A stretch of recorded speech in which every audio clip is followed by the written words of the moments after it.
I was wrong about my enemy. He was protecting me. The chipped ceramic mug felt warm against my palms, a small, familiar comfort against the biting November wind that snaked through the open warehouse door. Dust motes danced in the weak shafts of sunlight that pierced the gloom, illuminating stacks of forgotten inventory. This was my domain, my kingdom of calculated efficiency, built on a foundation of sharp edges and even sharper judgments. My world was a meticulously ordered ledger, and anyone who didn't fit neatly into its columns was an anomaly, an inefficiency, an enemy. And Elias Thorne was the ultimate anomaly. He was the antithesis of everything I valued, slow, deliberate, almost painfully methodical. His presence a constant low-grade irritant in the otherwise streamlined operations of the company. He wasn't just inefficient. He was, in my eyes, actively detrimental, a drain on resources, a fog of indecision in my clear, bright world of decisive action. I saw him as a deliberate obstacle, a silent saboteur whose very existence seemed designed to thwart my progress, to undermine my authority. Every missed deadline, every minor miscalculation on his part was filed away as further evidence of his incompetence, his willful obstruction. I'd built a narrative around him, a solid, unshakable conviction that he was out to get me, to see me fail. It was easier, far easier to believe in a singular, identifiable adversary than to confront the gnawing suspicion that perhaps the flaws I perceived in him were, in some twisted way, reflections of my own shortcomings, my own inability to truly connect or understand. My interactions with him were brief, clipped, devoid of any warmth or genuine inquiry. I'd issue directives with the cold precision of a surgeon's scalpel, expecting immediate, unquestioning compliance. Any deviation, any hint of hesitation, was met with a tightened jaw, a narrowing of my eyes, a silent but potent disapproval that I knew, deep down, he felt. The air between us crackled with an unspoken animosity, a silent war waged in the hushed corners of this vast, echoing space. I revelled in my certainty, in the absolute black and white of my judgment. There was no grey area with Elias Thorne. He was simply wrong, and I was right. This conviction fueled my every interaction, sharpening my words, hardening my resolve. I pushed him, prodded him, cornered him in meetings, highlighting his perceived stumbles with a subtle, almost imperceptible glee. I was a hunter, and he was my prey, the embodiment of everything I despised in the corporate jungle. The crisp autumn air, usually invigorating, felt heavy with the weight of my own self-righteousness. I was so sure of my position, so convinced of his malevolence, that I never once stopped to question the source of my own anger, the roots of my own deep-seated prejudice. I saw only his perceived failings, never the man beneath the veneer of his quiet demeanor, never the potential for something more, something I was utterly unprepared to recognize. The rumble of a forklift in the distance, the metallic clang of crates being moved, the faint smell of old paper and machine oil. These were the sensory anchors of my reality, a reality I had carefully constructed to reinforce my own narrative, a narrative where I was the hero and Elias Thorne was the villain. The tension in the warehouse had become a palpable entity, a third presence in the cavernous space. It wasn't just the usual hum of machinery or the distant bark of a supervisor. It was the low thrum of unspoken conflict, a discordant note in the symphony of commerce. My focus had narrowed to a laser point, Elias Thorne. Every slow, deliberate movement he made, every hushed conversation he seemed to be having with the older workers, felt like a personal affront. I saw it as a conspiracy, a quiet undermining of my authority, a subtle rebellion against my meticulously crafted order.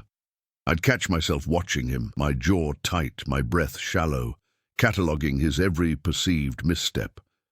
The way he'd pause before answering a question, the slight furrow in his brow as he studied a document. These were not signs of thoughtful consideration to me, but of deliberate delay, of passive resistance. I interpreted his quiet nature as evasiveness, his methodical approach as a sign of an uninspired, perhaps even malicious mind. I was convinced he was deliberately making my job harder, that his perceived incompetence was a weapon wielded against me. This belief had become so ingrained, so absolute, that it shaped my every interaction. I'd issue instructions with a clipped, impatient tone, my gaze sharp, expecting him to falter. When he didn't, or when he responded with a quiet, unperturbed nod, it only fueled my frustration, solidifying my conviction that he was playing a game I was determined to win. The sunlight, which had seemed so promising earlier, now felt weak and watery, reflecting the growing chill in my own heart. I'd started to actively look for opportunities to highlight his shortcomings, to subtly expose his supposed failings to others. A misplaced invoice, a slightly delayed shipment. These minor hiccups became grand pronouncements of his ineptitude in my internal monologue. I painted him as the villain in the story of my professional life, the obstacle standing between me and the success I felt I deserved. This narrative was a comfortable blanket, a shield against any introspection, any uncomfortable self-doubt.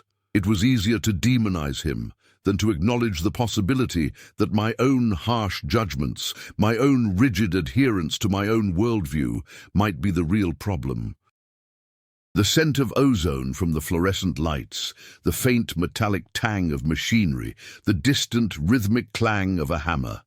These sounds and smells, once merely background noise, now seemed to amplify the tension, to underscore the growing chasm between us. I felt a constant low-level anxiety, a simmering anger that I meticulously kept hidden beneath a veneer of professional composure.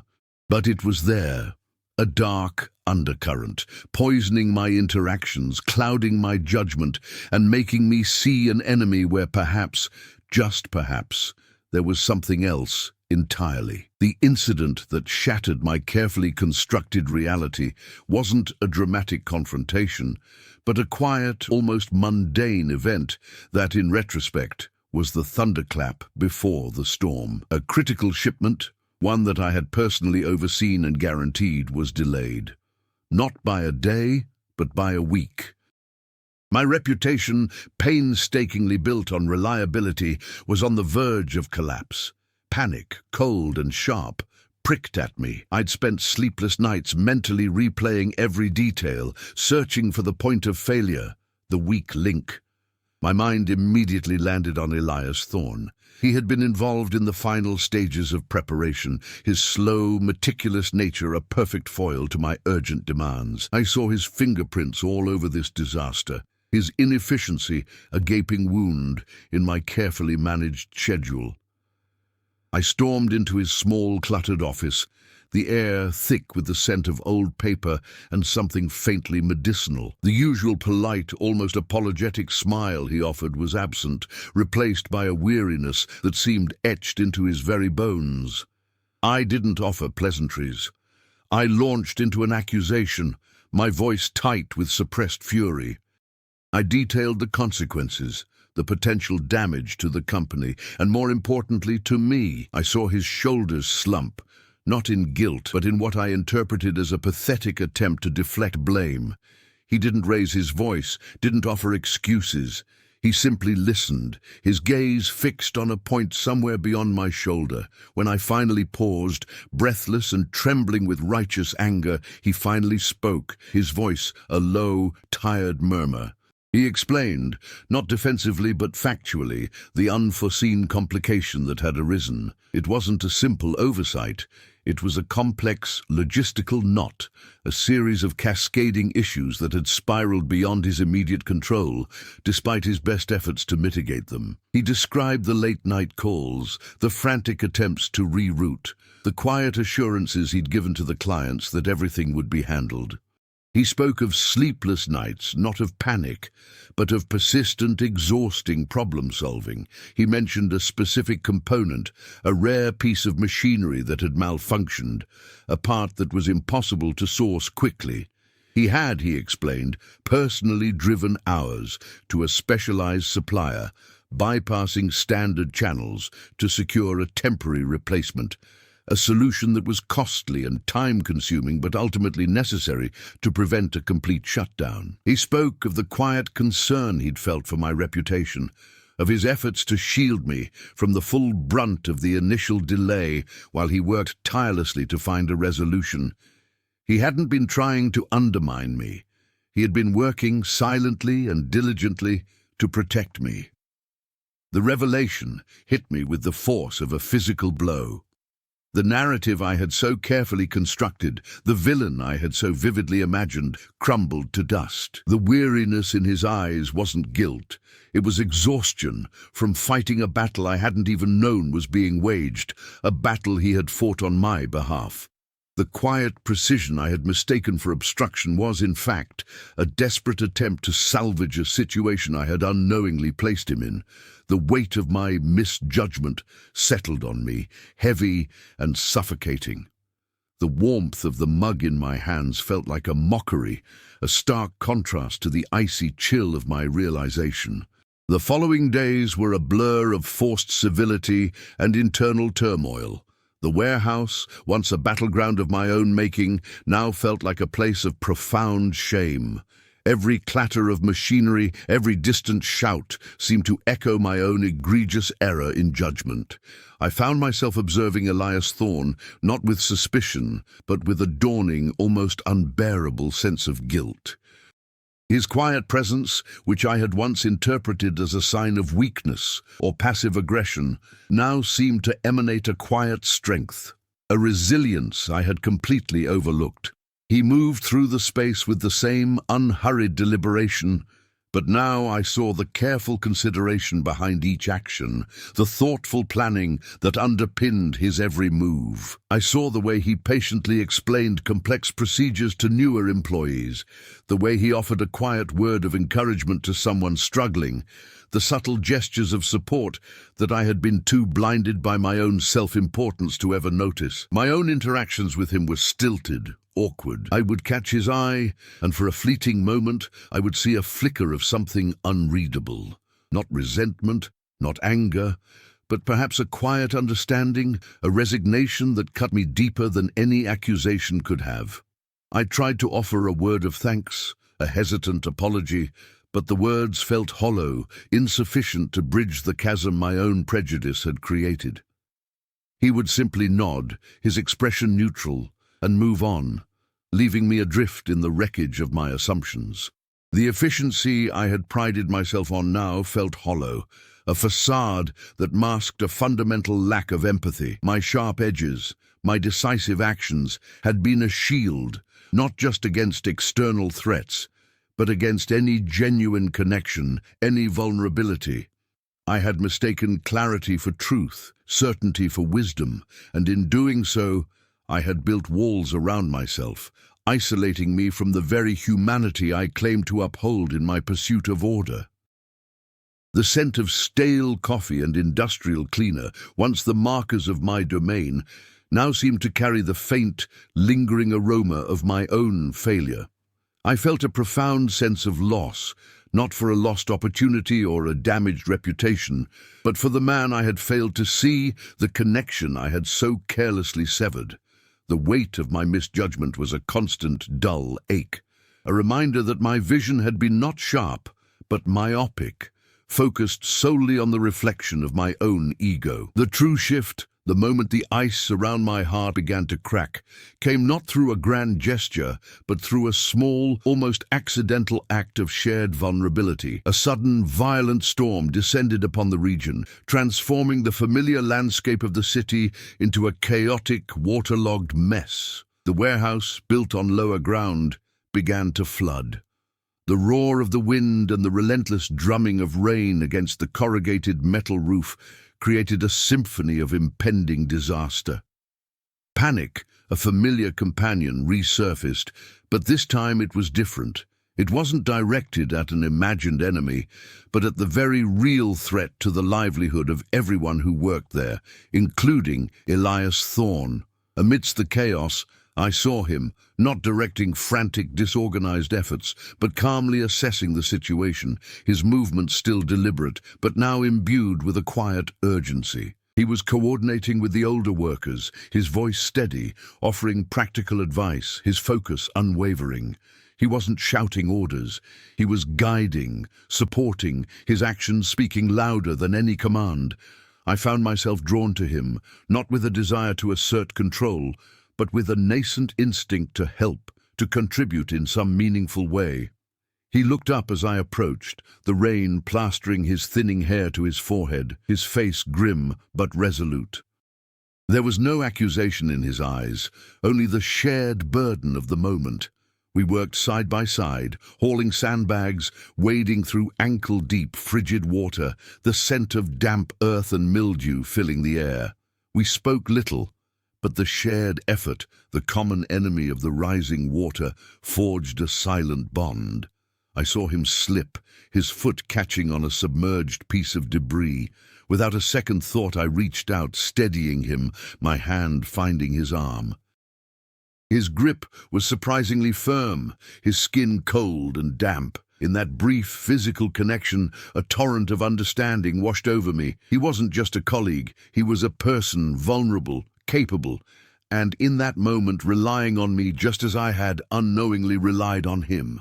The storm raged outside, but within the flooded warehouse, a different kind of cleansing was taking place. The rain that poured down felt like a baptism, washing away the layers of prejudice and self-deception I had so carefully accumulated. The cold water that seeped into my boots was a stark, physical reminder of the chill that had resided in my heart for so long. The smell of the storm, of damp concrete and ozone, was the scent of a world irrevocably altered. The storm passed as quickly as it had arrived, leaving behind a sodden, subdued landscape. The warehouse, though scarred, remained standing, a testament to collective effort. The water had receded, leaving behind a thick layer of mud and debris, but also a profound sense of quiet relief. The immediate crisis had passed, but the internal storm within me had only just begun to settle. I found Elias Thorne near the loading docks, surveying the damage with a weary but steady gaze. The usual hurried pace of the morning after a disaster was absent. A hushed reverence seemed to permeate the air.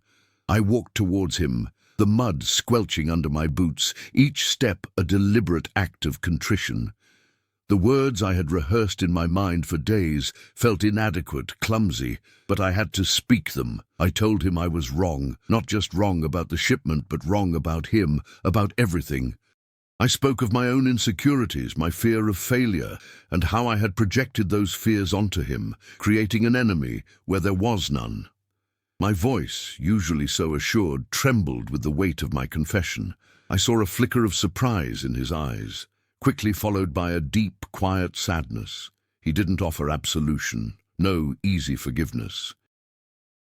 Instead, he spoke of the pressure he had felt, the silent burden of knowing I saw him as an adversary, and how he had simply focused on doing his job, on protecting the fragile ecosystem of the workplace from what he perceived as my unchecked ambition. He admitted to his own moments of doubt, his own quiet anxieties, but explained that he had learned long ago that the only control he had was over his own actions, his own integrity. He spoke not of revenge or resentment, but of the simple human desire to be seen, to be understood. The air between us, once thick with animosity, now felt heavy with a shared understanding, a quiet acknowledgement of past hurts, and the tentative hope for something new. The scent of damp earth and lingering rain was no longer a symbol of destruction, but of renewal, of a world washed clean, ready for new growth. The aftermath wasn't marked by a sudden, dramatic change in our relationship, but by a subtle, almost imperceptible shift. The sharp edges of my judgment began to soften, replaced by a hesitant curiosity. I started to observe Elias Thorne not as an obstacle, but as a person with his own history, his own struggles, his own quiet triumphs. I noticed the way he'd pause to listen to the concerns of the older workers, the gentle way he handled delicate equipment, the quiet satisfaction that lit his face when a complex task was completed. My own interactions with him became less about issuing directives and more about seeking his input, acknowledging his expertise. The word enemy no longer had a place in my vocabulary when I thought of him. Instead, a new word began to surface, tentative at first, then with growing certainty. Colleague, perhaps even something akin to a quiet ally. The warehouse, once a stage for my internal drama, transformed into a shared space, its familiar sense of oil and paper now carrying the undertones of a hard-won understanding. The harsh glare of my former certainty was replaced by the softer, more nuanced light of empathy. It was a slow process, this shedding of prejudice, this rebuilding of perception, but it was happening. The fear of failure that had once driven my harsh judgments was still present, but it no longer dictated my actions. Instead, it was tempered by a newfound respect, a quiet acknowledgement that true strength lay not in dominance, but in understanding and connection. The lessons learned in the deluge of that storm were not about crisis management, but about the fundamental human need to see beyond our own limited perspectives, to recognize the humanity in those we deem different or even adversarial. It was a humbling and ultimately liberating realization. The air in the warehouse still carried the scent of machinery and aged paper, but now, for me, it also held the faint, lingering aroma of rain-soaked earth, a reminder of the storm that had washed away my certainty.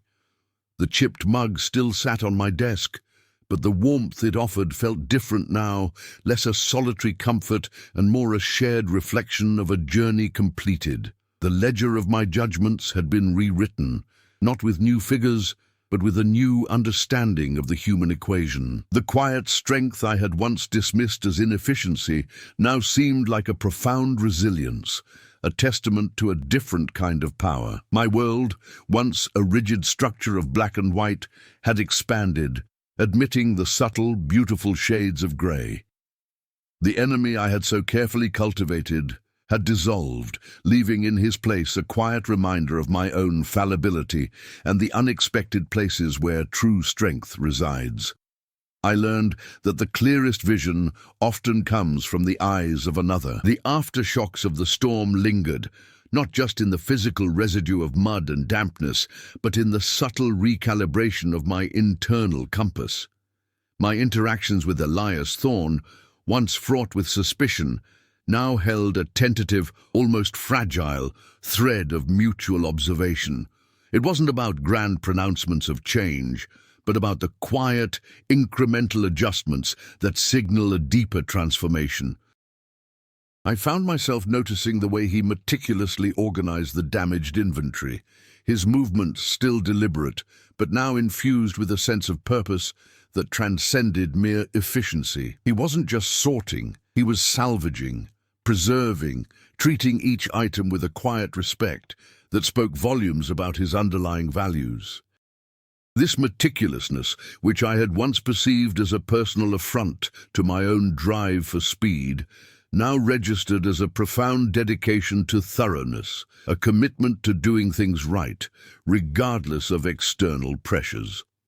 Consider how this manifests when you encounter someone whose communication style starkly contrasts with your own. Perhaps you favor direct, rapid-fire exchanges, while they prefer measured, considered responses. In the past, I would have interpreted their pauses as hesitation, their thoughtful replies as a lack of urgency, a personal slight. Now, however, I began to understand that their deliberate pace might stem from a desire for accuracy, a commitment to avoiding the very errors that my own haste could precipitate. It's a shift from perceiving difference as deficiency to recognizing it as a distinct, potentially valuable approach. This doesn't mean abandoning your own style, but rather appreciating the underlying intent, the potential strengths inherent in an alternative methodology. Furthermore, the storm had inadvertently stripped away the veneer of professional detachment that had previously defined my interactions with Elias. Working side by side in the rising water, the shared physical exertion, the palpable threat to our collective livelihood, had fostered a raw, unvarnished connection. It was a communion forged in adversity, devoid of the usual corporate artifice. This shared experience had illuminated the superficiality of my prior judgments. I had been so focused on Elias's perceived professional shortcomings that I had entirely overlooked his capacity for quiet leadership, his ability to inspire calm and methodical action in a crisis. His steady presence during the flood wasn't a calculated performance. It was an authentic expression of his character, a character I had been too blind to see.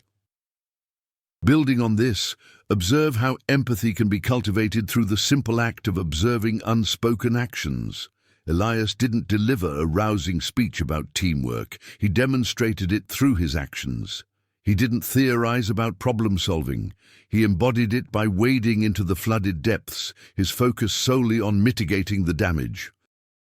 This quiet competence, this unwavering dedication to the task at hand, became a powerful counterpoint to my own initial flawed perception of him. It illustrated that true character is often revealed not in words, but in the silent, consistent execution of one's principles, especially when faced with genuine adversity. Consequently, my internal narrative began to shift. The story I told myself about Elias Thorne, the story of a deliberate impediment, was gradually being replaced by a more nuanced account. I started to see his methodical approach not as a personal failing, but as a complementary strength, a different facet of competence that I had previously failed to value. This wasn't about excusing his past perceived errors, but about acknowledging the broader spectrum of effective contribution. Now consider how this applies when you've labeled someone as difficult or ineffective. Have you truly examined the entirety of their actions, or have you focused solely on the instances that confirm your initial, potentially biased assessment?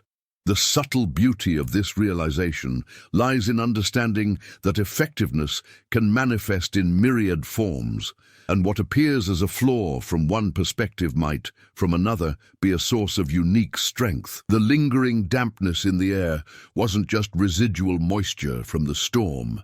It was a tangible manifestation of my own internal clearing. The rigid framework of my past judgments had begun to warp, yielding to a more flexible understanding of human interaction. I found myself actively seeking out Elias Thorne, not for directives, but for his perspective. It was a subtle shift, a quiet offering of respect that I hadn't realized I was capable of. I began to notice the nuances in his approach, the almost imperceptible ways he navigated complex, interpersonal dynamics within the warehouse. He possessed a remarkable ability to de-escalate simmering tensions between other colleagues, not through forceful intervention, but through quiet, empathetic listening and carefully chosen, unassuming words.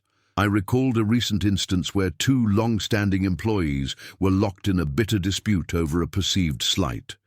My instinct would have been to impose a solution, to dictate terms, to cut through the emotional tangle with decisive, albeit potentially abrasive, action. Elias, however, had simply sat with them during their lunch break, his presence a calm anchor, allowing them to vent their frustrations without interruption. He hadn't offered solutions. He had offered a space for their anger to dissipate, a silent acknowledgement of their hurt. Only when the storm of their emotions had subsided did he gently, almost incidentally, pose a question that reframed their conflict, shifting their focus from blame to shared responsibility. This subtle intervention, born not of authority, but of genuine understanding, diffused the situation far more effectively than any decree could have. Furthermore, this capacity for empathetic listening, a trait I had previously overlooked as mere passivity, was, I now recognized, a form of profound strength. It allowed him to perceive underlying issues that my own more direct approach would have bypassed entirely. Consider how this might apply when you're navigating a team conflict. Instead of immediately jumping in with a directive, a pause to truly listen, to hear not just the words, but the emotions and unspoken needs behind them, can be far more transformative. It's about creating a bridge of understanding, rather than erecting a barrier of authority. This isn't about avoiding difficult conversations, but about approaching them with a deeper awareness of the human element involved, recognizing that true resolution often stems from acknowledging feelings before addressing facts. Another crucial layer I began to appreciate was Elias's quiet resilience in the face of my past animosity. He had absorbed my harsh judgments, my clipped dismissals, my unwavering certainty of his incompetence, and yet he had not succumbed to bitterness or retaliated in kind. Instead, he had channeled his energy into his work, into finding solutions, into maintaining his own integrity. This wasn't about passive acceptance of mistreatment. It was about a deliberate choice to rise above it, to focus on what he could control, his own performance, and his contributions to the collective good. It was a quiet internal fortitude that I had mistaken for a lack of spirit. Now I saw it as a testament to his character, a deep-seated commitment to his values that transcended external provocations. This steadfastness, this refusal to be defined by another's negative perception, offers a powerful parallel to how we might approach personal setbacks. When faced with criticism or perceived failure, it's easy to internalize the negativity, to allow it to define our sense of self-worth. Elias's example, however, suggests a different path. It's about recognizing that external judgments, especially those born of misunderstanding, do not have to dictate our internal reality. It's about choosing to focus on our own actions, our own values, and our own capacity for growth, regardless of how others may perceive us. This internal locus of control, this ability to remain grounded in one's own integrity, is a formidable strength, a quiet rebellion against the power of external validation. The subtle yet significant shift in my perception of Elias Thorne was not merely an intellectual exercise, it was an emotional recalibration. The emotional rawness of the storm had stripped away the layers of my own ego, exposing a vulnerability that I had long suppressed. In that vulnerability, I found the capacity to truly see Elias not as a foil for my own perceived strengths, but as an individual with his own unique contributions and his own quiet dignity. This realization wasn't about a grand epiphany, but about the slow, steady accumulation of observations that, taken together, painted a radically different picture.